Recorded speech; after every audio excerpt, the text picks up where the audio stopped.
армянский номерлер жүрөт, таможнядан киргизип атат, базарга алып кирип сатып атат. Бирок аны ГАИ эч ким көзөмөлдөбөйт, запрет кылбайт, армян номер албагыла, бул мыйзамсыз деп интернеттерден, телевидениялардан какшабайт. Страховка мына. Мамлекетке болушунча налогун төлөп атабыз. 3900 сом бияка төлөдүм. 21 август 2024 жыл. Бул РСКдан төлөнгөн налог. Через айыл өкмөт биз эмес Россияга 2023-24 жылкы ушундай праворульный машиналар кирип атат. Алар Россия номерин берип эле каттап эле сопсонун болуп атат. Саламатсыздар болуу кыргыз элим. Армянский номер жөнүндө мен да видео чыгаргым келип атат. Себеби мен 2023 жылы январь айынын 7-синде армянский номер машина сатып алгам. Honda Stepwagon 2013 жылкы свежийине карап, жылы жаңысына карап, акчамдын тартыштыгына карап, айла жок. Ушуну сатып алгам. Себеби биз дагы экологияны бузбашыбыз керек. Экологияны сактайлы. Эски машинанын баары көбөйүп кетти. Айтып берейин, маданият тармагы максимум көтөрүлгөндөн 20 000 сом айлык алып иштеп атабыз. Анан чынында жаңы кыргыз номерлүү машинага акчабыз жетпейт, айла жок, ушундай койбойт экенсиң да. 2003 жылкы Toyota Ipsum'ду 12 жыл айдадым, биринчи хозяин болуп 5 жыл кредит төлөп. Аны участок керек болуп, аны сатып 2 участок алгам да. Анан 2003 жылкы Honda Stepwagon алгам, бирок ал уже 2-3 хозяин болуп алып калыптырмын. Талас Бишкек такси айтып атат, моторун баарын түтөтүп, ходовойн өлтүрүптүр да, ошон үчүн жаңы машинага өтүш керек экен деген ойго токтолдум.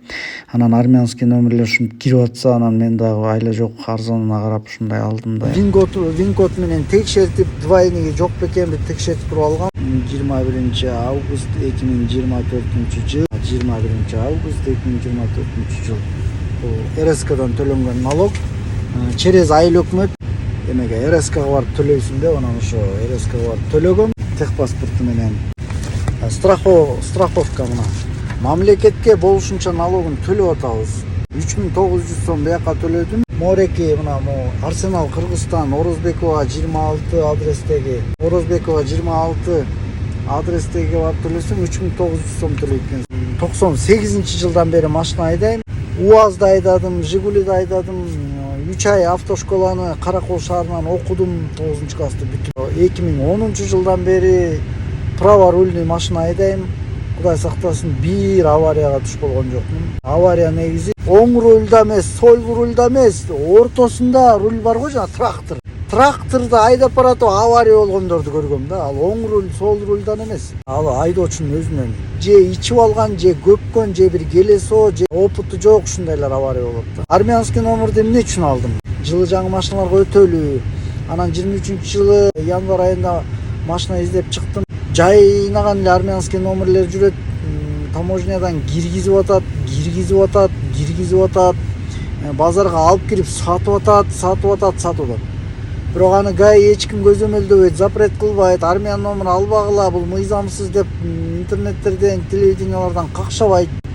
Анан бул эми бул оформление болот турбайбы? Россияда аябай көп праворулька машиналар.